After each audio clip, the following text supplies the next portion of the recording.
Most homes get electricity from the local power company, and the local power company is part of what is called the grid. These power lines are part of the grid. The electricity from the grid enters the home through a meter.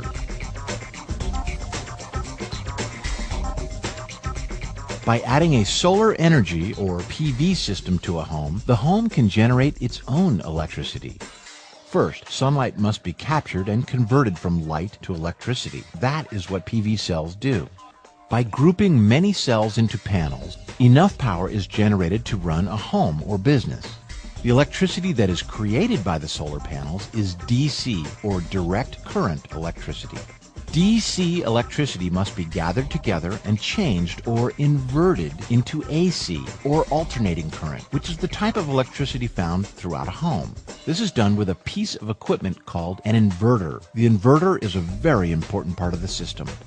Oftentimes, batteries are attached to the inverter to store excess power for use when there is no sun.